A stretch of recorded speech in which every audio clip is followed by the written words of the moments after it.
Now, at this point, it should be helpful to understand that Buddhism and the way it has been articulated to us by the Buddha and through his disciples is a consummate philosophy. Remember, philosophy literally means the love or use of wisdom to attain to ultimate truth. And as we see, it is wisdom and our human wisdom that's going to lead us to this. There is no God that's going to reveal the truth to us. We ourselves have to attain to the truth by ourselves.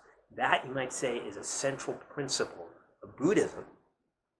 And so if that's the case, then what we see here is a similarity in all of the philosophers we've studied, that reason and wisdom are going to get us to truth.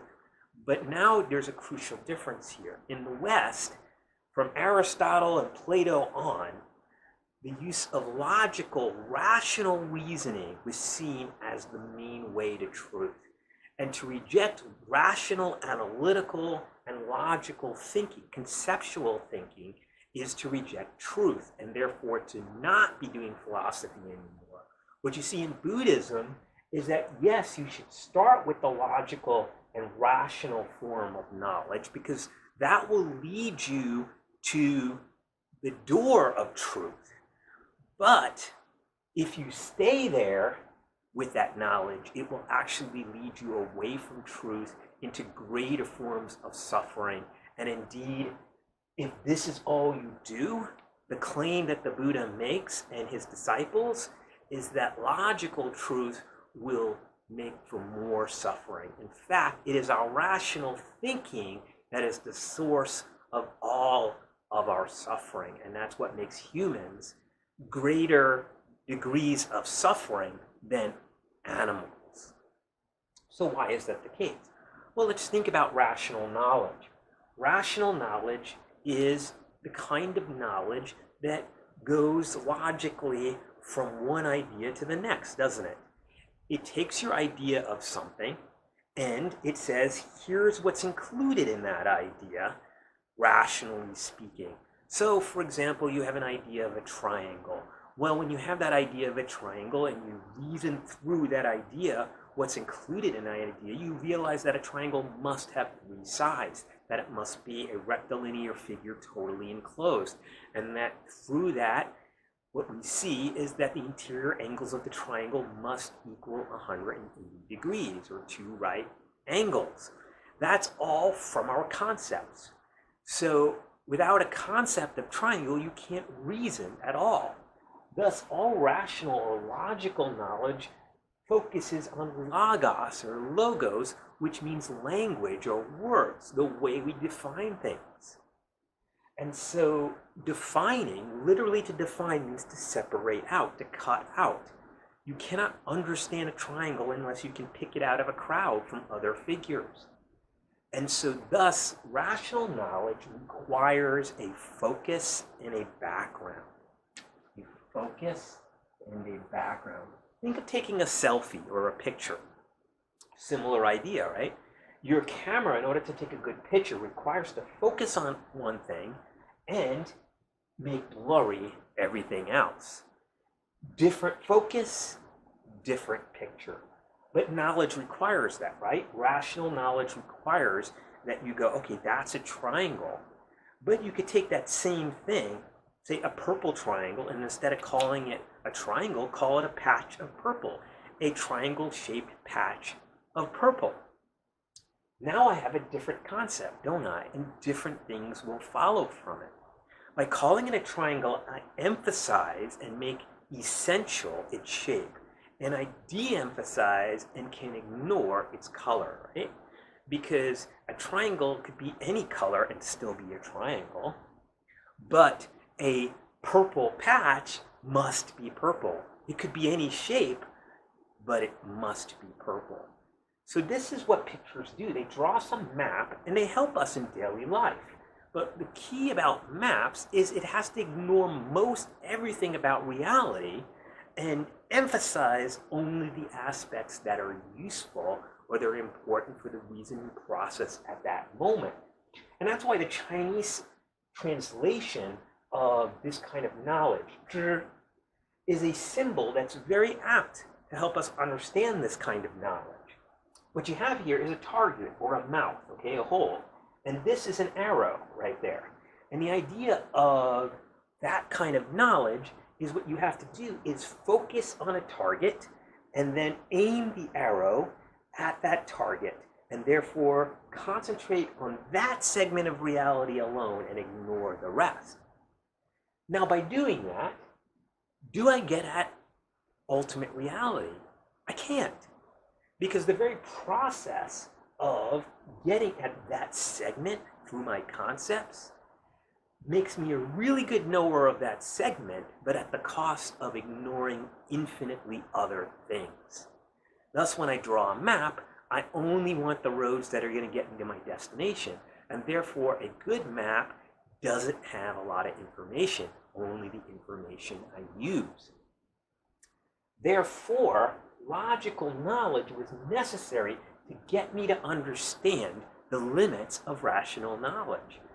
Thus, the Four Noble Truths come out of a logical understanding of the way reality is and what must be a result of that. But once we get to that, then we have to give it up. The Buddha says it's kind of like using a ladder. That ladder was necessary to get me up to the second story. But if I then take the ladder and carry it around with me, I've misunderstood it. So, thus, this kind of knowledge, if I stick there, will do what? Well, in order to reason about triangles, don't I have to keep things the same? I have to take a picture of reality, and that picture has to have unchanging principles to it, otherwise I can't reason. If the principles always change, then I can't reason from one step to the next, because when I get to the next step, things have changed. And therefore, the basis is gone. And therefore, reasoning always requires these unchanging laws that remain the same and that structure our reality.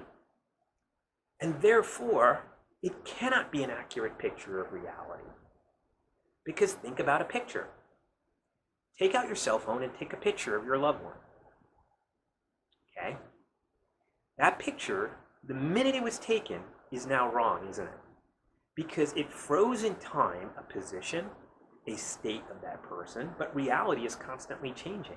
And you know this because if you then try to take a second picture to recapture what you captured with the first picture, you can never do it exactly. And so therefore, if your mind relies on pictures of reality, pictures that don't change because they can't, they freeze the reality, then the picture at the very point of its highest accuracy becomes the source of ignorance. It freezes reality into this unchanging structure that then causes attachment. You grasp onto that picture and therefore suffer because you think this is what reality is, but it's already passed you by. Now think about the difference. Once logically I understand that, then I'm going to leave that. And instead of trying to take a picture, I'm going to be like a mirror. Remember what I said. A mirror captures everything the picture does, but unlike the picture, doesn't leave it there, doesn't grasp it and try to keep it there. But rather, when things change, the images in the mirror change. The mirror is not attached to the images that are in it, and therefore, when reality changes, the images change. And therefore, the mirror captures reality by not trying to capture it. Grasps reality by letting go of it. Lets it in and welcomes it, but then lets it go when it leaves. And thus, the mirror is reality experienced before our concepts take pictures of them. So the key is to leave our rational knowledge behind, to stop the process of rational thinking that then interprets reality, takes a picture of it, and thereby distorts it into this subject-object, this I who then is unchanging in an unchanging reality. Once the mirror takes effect, the I can change, the reality can change, but what never changes is the perfect reflecting. And again, the Chinese term for this "mi" is just the sun and the moon. The sun and the moon. What does the sun and moon do but illuminate? And on the water, the sun and the moon are illuminated or reflected on that water without distortion if the pond is calm, and therefore the mirror a perfect surface. But how is it a perfect surface? It has nothing in it, no pictures. So you see the function of these various things to get us from that rational knowledge that gets us to the door and calming it down once it gets us there so that we can have that kind of undifferentiated experience of reality that doesn't distinguish between us and reality, because we're no different than the rest of it, as we're going to see. Once we have this direct reflection, the mirror doesn't say, that's me, that's mine, that's my knowledge. The mirror just reflects. Whereas the picture, take a painting. When you look at a painting of Michelangelo, or you look at, for example, a statue of David, that's not David, that's Michelangelo's David. That's not God on the Sistine Chapel, that's Michelangelo's God. Every picture presupposes a painter, a picture taker.